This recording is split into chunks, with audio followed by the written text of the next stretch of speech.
years old, I stole something to bring you, but I couldn't find out if it was a real name. I was like, oh, God. That's okay. But now this is not where we recorded Stewart. We had a great big facility. With the light. We had a great big facility for 25 years that just kind of outgrew itself, in a sense. The business got smaller, and we weren't doing as much like music recording per se. And we do more post-production for film and video and commercials and that kind of stuff now. I still record some bands, as you can see. I still got a lot of the equipment and so forth, but not quite so much as I used to. It's not as much work to do post-production. It's an awful lot of work working with musicians and producing and that kind of stuff. There's the drum booth, and that is the snare drum that Stewart played on the album. Oh. But the tom-toms are not the same. And his name's on here someplace. I was looking for it the other day, and I can't find it anymore. This door came from the old studio. We had it in the drum booth, on the drum booth over there, so we put it up here. It's so nice. And it's got all of the people that I recorded over the years. Gene Simmons is on here somewhere. John Bon Jovi. And yeah, we would catch people coming through town on tours, and they would need to do something, and we had the best facility at the time, so it was quite. I've got some pictures in there to show you what they look like. We have a flashlight down here. Let me grab one. Sharpie would come off. Bill lived in London for a couple of years. That's where these street signs came from. It was one block west or east of Abbey Road. Abbey Road. And so before he left, he stole one for himself and one for his sister. His sister passed away, so he took both of the signs. I have to say, of all the music I have, and I've got a lot of music, I love music. And I thought it would be not as Wider. I thought exciting looking. It was just like a little white house. Apartment. Just swarms of people just have been looking. Well, I had my friend Jay Brown. Is that good? She. Oh, that's a lot Is that better? Yeah, that's better. Not much. Oh, that looks kind of cool though. No, not Century 21, Remax. Yeah, come down a little lower, a little lower. Emails. Who signed it? That's Doug Claiborne. He was one of the producers. Oh, He's kind of a pal. He swings through town every once in a while. Okay. And, We'll go in here since Karen's talking over my camera. No, that's all right. I just need to move in here. Look at all the light we got here. Wow. Now tell us everything. What's going on in here? Well, like I said, we mostly do post-production for films and that kind of stuff nowadays. There's a bunch of pictures from back in the Stewart days. Today I was working on a senatorial campaign out of California. We do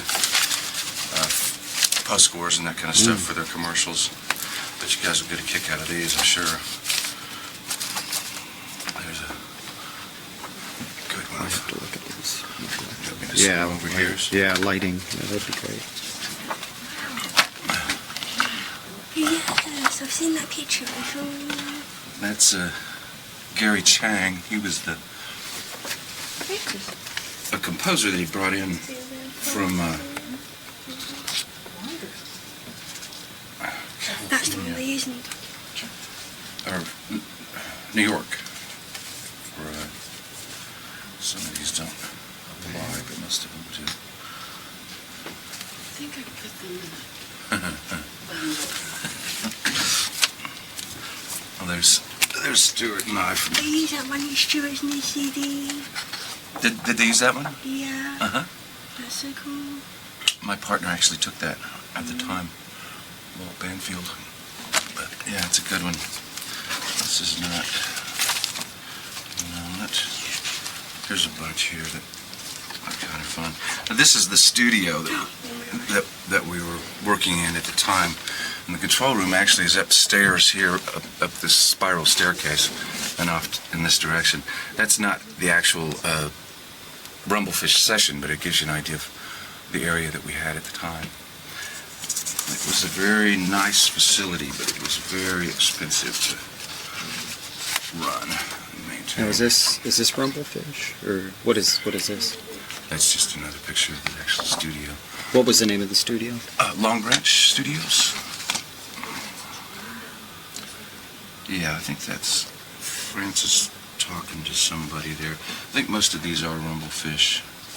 I can't remember all the musicians' name. He brought in There were a lot of people who worked on it around there. he brought a violinist and a cellist and a guitar player, keyboard player, and a composer in from New York. And but that was just for Sunday, and we worked from like Tuesday to Sunday. Stewart and I did. We got about 2 cuts per day, of which they used most of the stuff that we did. But he ended up finishing it in San Francisco. And but anyway, you'll get a kick out of those. So did I catch you talking about exactly what you did on Rumblefish? I'm sorry, I've just had so much going on. For the most part, I worked with Stewart Copeland on the score. And Stewart was kind of fun because he was a little bit nervous, I think, at first. And I mean, this was his first film score. So it was, he walked in kind of like a panther, you know, a little nervous. Of course, he didn't know me from Adam, and didn't know whether or not to trust me, you know, so it took me a couple of days to get up his confidence, but everything he asked for me to do, I could do, and we had some fun times. But mostly it was music, and we had two 2-inch machines at the time. This is 1/4-inch tape, so if you can imagine, the tape was this big. And what we did, because this was before sequencers even, I don't even know if you're familiar with that is, that's one of the tools that we use to write music these days, as just a matter of course. But anyway, these 2-inch tapes, and the machines were about the size of a washing machine, you know, about like this.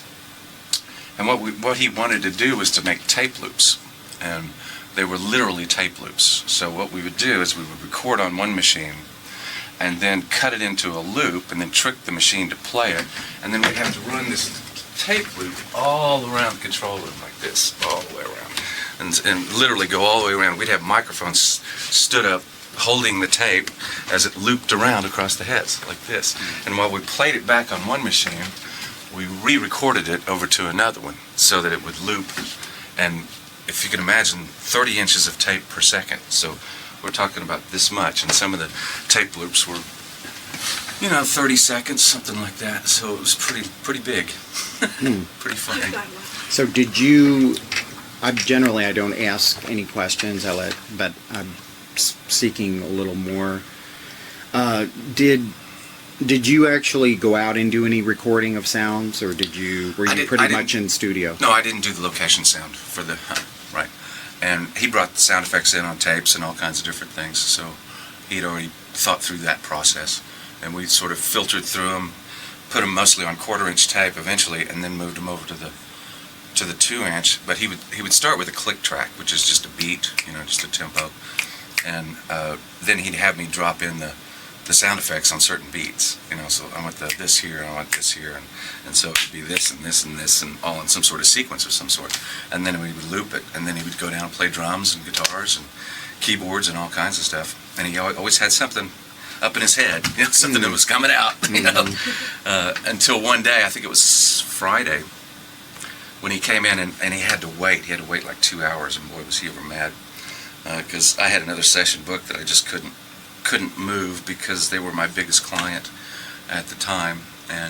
But for the most part, Coppola had to buy all the time that was booked that week from the people that were already booked, which he did, except for this one session. But he came in on Friday pretty PO'd. But I suggested he do something sort of like, you know, kind of his trademark beats, something like Don't Stand So Close, or one of those types of things. That's when he came up with, what do they call it on the record? Don't box me The in. Tulsa Tango. No. Tulsa Tango. Oh. No, he actually did that out in San Francisco. Yeah. But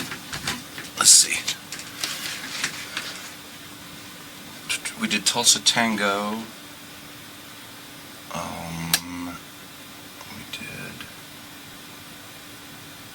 I think we did Biff Gets Stumped by Rusty James. They had completely different titles when we were doing it. I think we did Brothers on Wheels. That's one of my favorite tracks. I'd have to listen to the rest of them. You know the one with the typewriters? We did that one. And the one that we were calling Peter Gunn, or Peter Baum actually, is what we called it. I know they used that, and I can't remember what they called it on the album. But it was a lot of fun. It was a lot of work. He worked me harder than anybody I've ever worked. And we did it for 4 days straight, just him and me, for about 14 hours a day. And then he would get up in the morning, the next morning, and go onto the set and play it for the people on the set. He actually arrived early. I think he arrived on Sunday night or something, Sunday. And then on Sunday night and Monday, he actually went to the set. And they had a set of drums set up for him on the set. Now, I wasn't there. I wasn't that familiar with the Police at the time. So I found out like on Thursday or something like that before he was coming in on Tuesday. So I went and bought all the records and then sat down over the weekend and just listened to him over and over and got real familiar and fell in love with his playing, because he's one of my heroes. I'm a drummer, too. I was a drummer at the time, and just was always so impressed with what he could do. He's just an amazing player. And he's left-handed. He actually plays right-handed, which is like Phil Collins and Jamie Oldecker. But anyway, he came out on Friday or Sunday, I believe, on Sunday night, and then went to the set and actually played. Francis had shot the whole film on green screen, or in video on green screen, and then all the actors had done all of their parts just in front of the green screen. I guess Francis would put backgrounds in or whatever. And then during some of the fight scenes and that kind of stuff, then he would actually play while they were in the room with him. And they'd set up on some little school right over here. Can't remember which one. And then he came in, I believe it was on Tuesday. And we started working and worked very hard every day. It was a lot of fun. And he is some kind of man, I'll tell you. Then we would come to find out, we finally get to talk a little bit while we're not working for overeating or something. Come to find out that we went to the same school. We both went to the American School in London. We were actually there at the same time, but he was a year older than me, and they were in separate facilities at the time, so we didn't actually meet each other.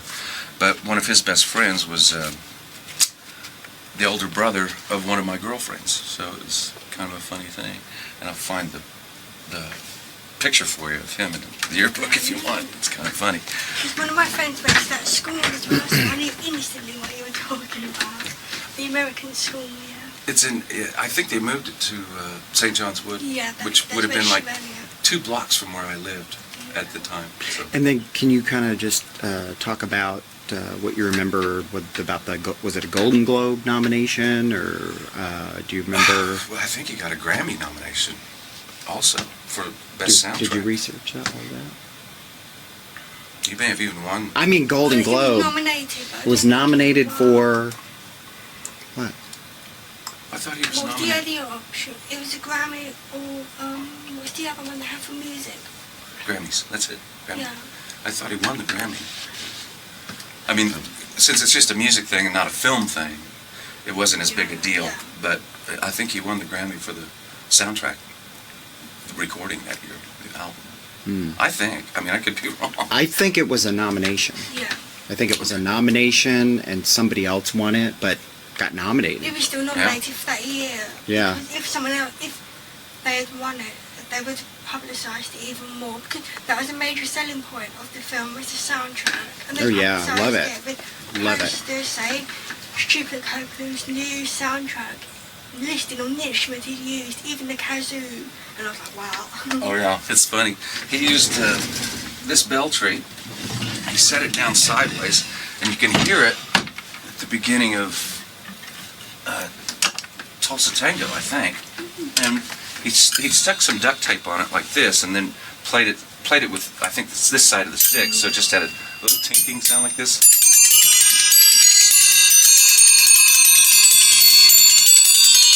If you listen closely, you can hear it on the album. And I didn't see him for years. I was supposed to go down to Dallas and play at a polo charity thing that he was going to be involved in actually playing polo. I guess he still plays, I don't know. But then he was going to sit in with the group that I was playing with at the time. And it just happened to be one of those weekends that was really stormy and rainy, and I filled up at a station, and they had water had leaked into their tanks, so I pumped water into my car instead of gas, and didn't make it down though, so didn't get to see him. And then finally got to see him again, 08, or 09? No, 08, in Las Vegas, when the police went on tour. Got to go backstage, and Elizabeth and I and a couple friends of ours got to sit down and hang around with him for a little while. I could prove that I knew him to my wife, because she wasn't with me at the time. But it was just a wonderful experience, and all of the fun thing was that it was building up to Sunday, and Sunday was the day that Francis had hired all the musicians in from New York to come in and play on some of the tracks and just experiment with some sounds and that kind of stuff. And that was the day that Francis came in, and Saturday night he was so nervous. Stewart was. He was like panicking. He was. I just had to sit him down and say, "Look, you've done everything. It's all great. Just relax." And he came back the next day, and actually that was the first time I ever saw him have a drink the whole time, and he was just having a great time. It was fun from that night, which was kind of cool. Did you find it difficult to get in contact with him? Because I remember it was reading your very post last on the minute. forum saying, "Hey, Stewart," and I was like, "Oh, this Bill guy, I had to find him." Did he know me? Did you have any more pictures? I mean, there's just tons of pictures. Did you Yeah, see that's some of right these? here. Was there one of you and Stewart? Yeah. Why don't you sift through them there, honey? They've got their hands Were you going to full. show us something on here? Or? Yeah, I haven't listened to this in probably 20 years. This is a radio interview that Stewart did when he was in town. I guess it was after we'd recorded, because it says 11/83, so that would have been probably the Synchronicity tour, or right about that time. I'm guessing. Fellas feels like working today. Sweetheart's getting kind of old. So be nice to her. And I don't know if this is going to be interesting or not. I can't even remember what he said, so we'll just take a look.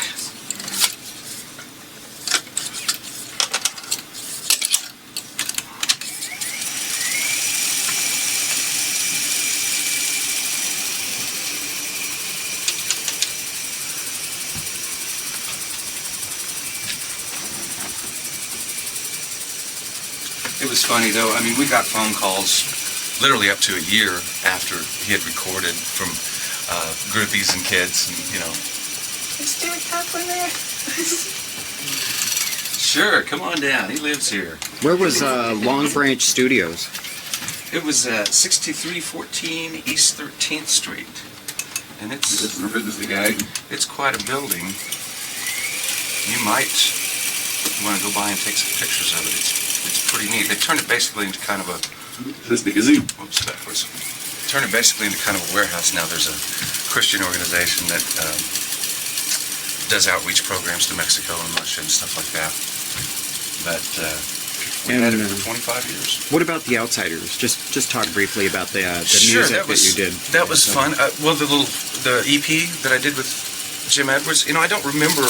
Oh, hold on 1 second. I'm sorry. This was the soundstage area, and then there was a spiral staircase. Good luck. For them, the song, I actually don't remember that all that well. I know Jim Edwards, and I know that Jim wrote the songs.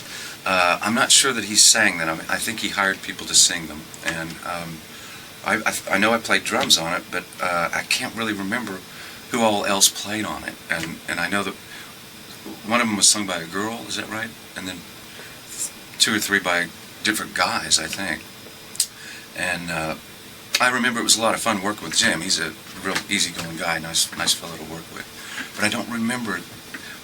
By that time we were funneling so much stuff through the weekly. We were working 60-hour weeks, 80-hour weeks, that kind of stuff, just to pay the bills. And we had everybody coming through so quick that I don't remember a lot about that. But here's the fun thing that I do remember about Outsiders. While they were shooting Rumblefish, Matt Dillon and Diane Lane and I think somebody else, I can't remember. I know that Thomas Howell was still around. I don't know if he had left or not. I don't know when he left while they were shooting, but they had him hang around a little bit and had him come over and do some of the voiceover for the Outsiders. You know how there's the voiceover going through it. And it was funny because he was a USC guy and I was obviously Oklahoma, and I made him a bet, a $10 bet on, that was one of the years that USC happened to play Oklahoma in football, and I made him a $10 bet. Well, he won. USC won 7-0, so I owe Thomas Howell $10. But then they started doing what's called ADR for the Outsiders while they were shooting Rumblefish, and this was mainly with Matt Dillon, and they had to fly in a system from California, and they taught me how to work it, and they had an engineer come in also, so we were working as much as we could with the guys when they weren't acting on the new film, or Rumblefish. And if they don't like the way the voices sound on location, then they'll re-record them in a studio, and they'll have them sync up their lips, so that if they get bad location sound, then, and most films nowadays, practically all of it is replaced. But Woody Allen won't do that, so he won't. If he shoots a film, he won't roll sound or roll film unless the sound is good. Anyway, Matt Dillon, this is one of his first 3-4 movies too, I think, and he comes in one day, and he's left-handed, and there's those drums set up that Stewart was playing. There were some old Camcos of mine that. I think I eventually sold those, but I kept that snare. But they couldn't get Matt to quit fiddling around with the drums and get to work. He just kept playing around with the drums. He wasn't any good, but it was funny to watch the whole thing go down. And then they would do all their little ADR parts and that kind of stuff. Then Diane Lane came in one day, and she hadn't had any lunch, and I hadn't had any lunch, and I got to take her to lunch and taught her how to play liar's poker. I don't know if you probably know how to play liar's poker. It's on a dollar bill. There's a serial numbers, and then you just guess how many. You bet on how many 1s, 2s, 3s, and whatever you've got, or even aces. They even have A's in them too on the 2 bills. If I was playing Karen, and then whoever gets the closest to being right wins the dollar. Anyway. And then she did some of her ADR, but the fun part about that for me was that they had already edited and dubbed off the entire movie by the time that they started this ADR process. And so one night when they all went home about 10 o'clock or something, I just sat and watched the whole movie from beginning to end. And this is before it was released. It didn't have any music on it, just had the location sound and that kind of stuff. But it was a full 2 hours and 15 minutes long. So I was a little disappointed when the film came out that it was only, 90 minutes or something, and they put more emphasis on Matt. But it's still fun to watch. Great movie. Okay. Were we going to listen to that? Sure. And where it comes out of these speakers over here? Don't tell my Okay. manager or the agent. Okay, all right. We're talking to Stewart Copeland, of course, of the police, and welcome to Oklahoma, Stu. Well, thank you. And we're with KMOD in Tulsa, where I think you spent a little time, and we started playing the Rumblefish album when it came out last week. I wonder if you could tell us how that came about, how you got with Francis Ford Coppola and came to Tulsa and wound up doing that. Well, he called me up, and he wanted to talk about how to work rhythm into his movie. He had this idea that he wanted to create tension with using the motif of time ticking away, time running out. And so I came down to Tulsa, where he was rehearsing the film at a school. I can't remember what the name of the school was, but it's kind of in one of the outlying districts of Tulsa.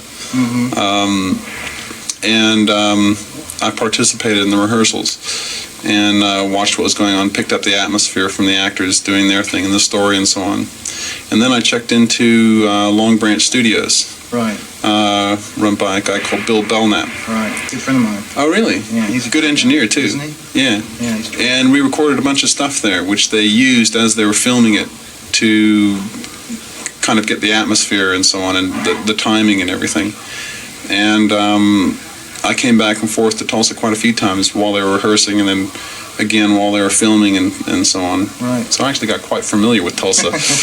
Well, it was great to have you there, and then you were very busy, and we didn't get to spend much time together. But what kind of stuff would you do when you were not working, or were you working all the time? Did you have any free time at all? No, none at all. I went straight from the hotel to the studio, and then back to the hotel, and then back to the studio. As a matter of fact, I've been to Tulsa quite a few times before that, when we played at Kane's Ballroom, among other places. Absolutely. In fact, when I was working on the film, I didn't realize it until one scene where I was working on a scene, and I thought, wait a minute, that's Kane's Ballroom. I've been there. Yeah, I played there. I remember that. Yeah, I remember that. That's And that was it.